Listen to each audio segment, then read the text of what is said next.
विधायक यमुनोत्री द्वारा जो अभद्रता की गई है मैं उसकी निंदा करता हूं और मैं उनका बयान देख रहा था तो मैं कहना चाहता हूं ये जो इको टैक्स है ये शासन के द्वारा बाकायदा गजट नोटिफिकेशन करके ये जिला पंचायत उत्तरकाशी के द्वारा सिर्फ उन गाड़ियों पे लग रहा है जो बाहर से आने वाली गाड़ियां हैं, अन्य राज्यों से जो गाड़ियां आ रही हैं और यात्रियों को लेकर जो गाड़ियां आ रही है उन पर लग रहा है। इसकी वजह यह है कि आज आप देखते हैं कि जब आप मसूरी का टोल टैक्स देखते होंगे, जो भी बाहर से गाड़ियां आती हैं बाकायदा मसूरी में वो टोल टैक्स करती हैं। इसी तरह से जब आप यहाँ से हमारे लोग हरिद्वार जाते हैं, हरिद्वार जाते हुए वो टोल टैक्स देते हैं, वो दिल्ली जब जाते हैं तो टोल टैक्स देते हैं, हिमाचल जाते हैं तो अपना टोल टैक्स देते हैं। हर राज्य अपना टोल टैक्स देता है और राज्यों की जो संस्थाएं हैं वो टोल टैक्स लेते हैं। आप शेष धारा जाएंगे वहाँ वो टोल टैक्स लेते हैं। मैं इसलिए इस बात को कहना चाहता हूँ कि कोई हम अपनी मर्जी से नहीं ले रहे हैं। बाकायदा जब बजट नोटिफिकेशन हुआ तब वो टोल टैक्स दिया जाता है और ये टोल टैक्स स्थानीय लोकल गाड़ियों से नहीं लिया जा रहा है कि लोकल गाड़ियों से लिया जा रहा है या कोई स्थानीय गाड़ियों से लिया जाएगा,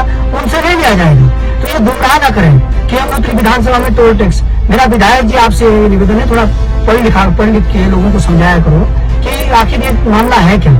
आप अगर इतने सशक्त और दमंग विधायक हैं तो आप एक आदेश शासन से बनाइए कि हमारी यमुनोत्री विधानसभा की जो जनता है जब ये हरिद्वार जाए, जब ये दिल्ली जाए, जब ये हिमाचल में जाए तो इनसे कोई टोल टैक्स ना ले। आप ऐसा आदेश बनाइए। आप पिछले दिनों नितिन गडकरी से मिले हैं, नेशनल आपने वहां पर जाकर बात करी है, तो उस समय आप ये भी लिख देते कि हमारे यमुनोत्री विधानसभा के लोग जब बाहर जाते हैं तो उनसे लोग टोल टैक्स ना लें। तो आप गुमराह कर रहे हैं। दरअसल आपको दिक्कत यह है कि आपके अंदर एक झापूपना है जो मैं लोगों से कहता आया हूँ, लोग भी जानते हैं। आप बिना तथ्य के चीजों के साथ एकदम लड़ने भिड़ने चले जाते हैं। आप बताइए चतुर्थ श्रेणी के कर्मचारियों से लड़ने का क्या औचित्य था? यदि आपको उसके बारे में जानकारी चाहिए थी तो आप जिला पंचायत से पूछते, आप जिला अधिकारी से पूछते, शासन स्तर से पूछते, आप पूरी रिकॉर्ड मांगते। लड़ाई करने से क्या फायदा?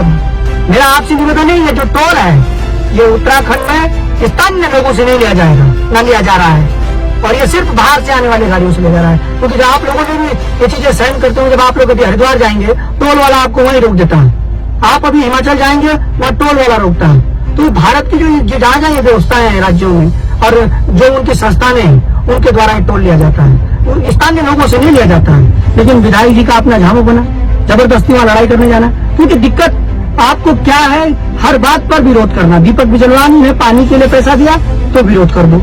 हमने कहा अल्ट्रासाउंड नहीं है चिनालीस रोड में, आप उस बात पर दबंगी दिखाए ना, आप लड़िए ना, वहाँ पर आप जाइए ना लड़ने, हम आपका साथ देंगे। आप परकोट में आज रिफर सेंटर बन रखा है हॉस्पिटल, आप उसको ठीक करिए। आप आज परकोट की पानी की स्थिति देखिए, उसको ठीक करिए। आप कह रहे हैं ये मोलमोट गजनबी ये बातें जो है ना कि आप अगर तीन आप लोगों से पूछिए, दीपक बिजलवान सबसे अधिक देवी देवताओं के जो स्थान है वहाँ पर पैसे देने वाले, जो हमने सबसे अधिक स्वीकृति अपने पैसे दिए हैं। आप मोटी भद्रकाली से मंदिर की बात करिए, आप मोल्डा में बात करिए, आप सारा उपरारी की बात करिए, आप तटेश्वर मंदिर की बात करिए। आप क्या बातें करते हो? आपके पास कोई तथ्य नहीं है। आपसे जनता परेशान है क्योंकि आपने इन 2-2.5 सालों में अभी तक जनहित में कोई कार्य नहीं किए हैं। आप वो अनर्गल बातें करते हैं। अगर आप तथ्यात्मक बातों पे करते तो आप कभी इस तरह की हरकत नहीं करते जो आपने कल की है।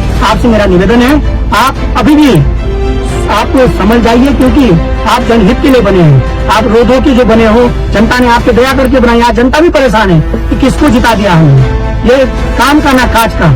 ये लोग आज कहते हैं आपके पीठ पीछे, आपके सामने, बेशक अभी 2-2.5 साल नहीं बोल रहे हैं, लेकिन जब आप अंतिम दौर में होंगे तो लोग बताएंगे अभी आप अहंकार में है सत्ता के, आपको लग रहा मैं विधायक बन गया। आप ठीक है, अभी आप अपने सत्ता के श्रृंगार के उफान पर हैं, लेकिन जब आपका दौर ढलने वाला होगा तो आप समझ में आएगा कि आपने कितने अहंकार दिखाए। इसलिए शब्दों का बोझ जो आप रख रहे हैं, आप समझ नहीं रहे हैं कि आपका भी दौर, आप इससे भी पहले 10-10 साल विधायक रहे हैं, मिनिस्टर रहे हैं विधानसभा में, आप सब जानते हैं। और आप भी, आप तुक्के के विधायक हो, तुक्के में बने हुए विधायक हो।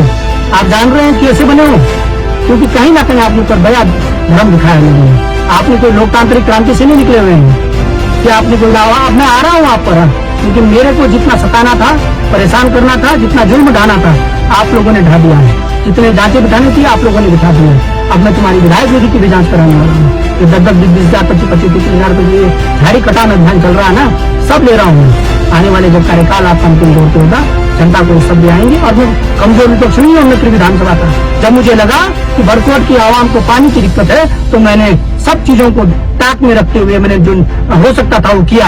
हमने कहा नहीं, ये पहले पानी महत्वपूर्ण है, यात्रा व्यवस्था के लिए इसको बनाया जाएगा। आप किस तरह से आप जाइए कभी डांडा नागराजा, वो पवित्र मंदिर को देखिए, किस तरह की भाषा, किस तरह का बयान आप दे रहे हैं। सुन लीजिएगा आप, न मोहम्मद गजनबी यहाँ आएगा और न अतीक अहमद बनने दूंगा बड़कोट में किसी को। ये चीर फाड़ नदियों की चल रही है। अब धीरे धीरे एक पड़ते पास हूँ, क्योंकि मैं इस तरह से डरने वाला नहीं हूँ और न डराने वाला हूँ। तो आप ध्यान रखिए, जन आवाम की बात सुनिए। जन आवाम आपसे काम चाहती है। आप दीपक बिजलवान से लड़ लीजिए जिस बिंदु पे लड़ना होगा, लेकिन जनता आपके चक्कर में परेशान ना हो। आप पानी के लिए लड़िए, आप पानी दिलाइए। वो 36-70 करोड़ की जो पेंडिंग योजना है आप उसको पास कराइए। इन चीजों के लिए है, उसमें आपको सहयोग चाहिए, जनहित के साथ साथ हम भी सहयोग करेंगे। लेकिन ये कर्मचारियों से लड़ना, इस तरह की अवधरता, ये आपको समान्यतः कानून से निवेदन है कि आप उचित कार्रवाई करिए और मुकदमा दर्ज करिए। यदि नहीं होता है तो कानून, मैं न्यायालय जाऊंगा और उक्त विषय पर जरूर संज्ञान में लाऊंगा, क्योंकि इस तरह से नहीं डरने वाले हैं कि तुम आओगे हर दिन किसी न किसी बदतमीजी करते रहेंगे। मेरा निवेदन है जन आवाम से कि आप इनकी बातों में ना आए, क्योंकि उत्तरकाशी की आवाम से कोई टोल, कोई टैक्स नहीं लिया जा रहा है। पाली गांव के लोगों के हित के लिए बन रहा है, वो उस क्षेत्र के हित के लिए कि भाई वहाँ साफ सफाई जिला पंचायत करेगी, इस पैसे से जिला पंचायत में काम करेगी। वहाँ के स्थानीय युवाओं को भी इसमें जोड़ा जाएगा, क्योंकि अब ये पहली चरण था, पहली बार था। और जब धीरे धीरे, क्योंकि मेरा कार्यकाल तो 5-6 महीनों का, इसके बाद जब ये अगला जिला पंचायत अध्यक्ष जिला पंचायती होंगी तो इसमें सभी पंचायतों को इससे फायदा मिलने वाला है। यात्रा व्यवस्था में साफ सफाई के लिए फायदा मिलने वाला है। ये पैसा कोई हम लोकल लोगों से नहीं ले रहे हैं, कोई पाली गांव के लोगों से नहीं ले रहे हैं, कहीं हम कुचार गांव के लोगों से नहीं ले रहे हैं। ये जो पैसा है दिल्ली, मुंबई, महाराष्ट्र, हरियाणा, मद्रास, तो यहाँ से गाड़ियां आ रही है। जब आप इन जगह जाते हो तो आप सुन लेते हैं वहाँ, तो ये जो आपको ठग्गूपना बना रहा है, काम तो हो नहीं रहा है, तो इस तरह की बदतमीजी कर रहा है, ये इसकी बातों में नहीं आना है। इससे सिर्फ एक बात पूछिए, बता 5-2.5 साल में कितना काम हो गया, बता। इससे इस तरह का हिसाब पूछिए। इस बातों में आने की जरूरत नहीं है, क्योंकि ये आपा खो रहे हैं, कभी किसी से लड़ने जा रहे हैं, कभी कोई बारात घर बन रहा है जनहित में, उसको तोड़ने जा रहे हैं। इनका कोई काम नहीं है। जनता से मेरा निवेदन है, जनता इसकी बातों को समझे कि इन्होंने 2.5 साल में क्या काम किया। अगर किया होता तो पानी के लिए आज बरकोट ट्राई मानना होता। आज बरकोट की जनता इतनी गुस्से में है कि आपने जातों का आचार संहिता रखी नहीं तो आंदोलन और धरना उनके घर पे करने को भी तैयार थे। तो आप हकीकत जानिए, एकदम निकम्मा बना रखा है, कोई काम नहीं कर रहे हैं और ये अनर्गल के आरोप, अनर्गल की बातें करते हैं। मेरा जनता से आह्वान है कि ये जो टोल टैक्स है ये जनहित में लिया जाएगा। उत्तरकाशी के आवाम को बिल्कुल परेशान होने की जरूरत नहीं है, ये आपसे नहीं लिया जाएगा। जैसे आपसे लोग भार लेते हैं जब आप जाते हैं, वैसे आप यहाँ पर उसे यात्रा व्यवस्था के तौर पर लिया जाएगा। और इस टोल टैक्स से दीपक बिजलवान का घर नहीं बनने वाला, इस टोल टैक्स से बल्कि यात्रा व्यवस्था बनेगी और वो पैसा जनहित में काम आएगा। जब सरकार के खाते में जाएगा, कोई ठेकेदार नहीं है वहाँ पर, किसी ठेकेदार को दे रखा है, वो जिला पंचायत चला रही है और जिला पंचायत के जो सरकारी खाता है उसमें पैसा जाएगा। तो इस तरह से, और वो भी आपका पैसा नहीं बल्कि दिल्ली, मुंबई, महाराष्ट्र, हरियाणा, इन जगह से जो आने वाले लोग हैं ये दे रहे हैं। और उन बेचारों को भी कोई दिक्कत नहीं, वो भी जानते हैं कि जब हमारे राज्य में लोग आते हैं तो वो भी इसी तरह से भरते हैं। तो मेरा आवाम से निवेदन है कि इस तरह से ये जो बरगलाने का काम करते हैं, झूठ बोलने का काम करते हैं, इनका पर्दाफाश करिए और इनसे पूछिए कि मसूरी का टोल टैक्स बंद करा लोगे। इनसे पूछिए क्या आप डोईवाला का टोल टैक्स बंद करा दोगे। इनसे पूछिए कि जब तुम जिला पंचायत सदस्य थे तो तुमने डामठा का टोल टैक्स क्यों नहीं बंद कराया। इनसे पूछिए जब तुम 2008 से 2014 में अध्यक्ष चुनाव हार गए थे और सदस्य थे तो तुमने कितने दिन सदन में 46 वोट का टोल टैक्स रुकवाया। तुमसे ये सब नहीं होने वाला। बस तुम्हें दीपक बिजलवान का विरोध दिखता है, दीपक बिजलवान खटकता है, क्योंकि दीपक बिजलवान विधानसभा का चुनाव हारने के बाद भी लगातार जनता के बीच में बना हुआ है और जन समस्याओं का निदान कर रहा है। बस यही बात तुम्हें खटक रही है। अब तुम झापू बना में जी रहे हो तो इसका मैं क्या कर सकता हूँ, बशर्ते आप लोगों को ना गुमराह करें।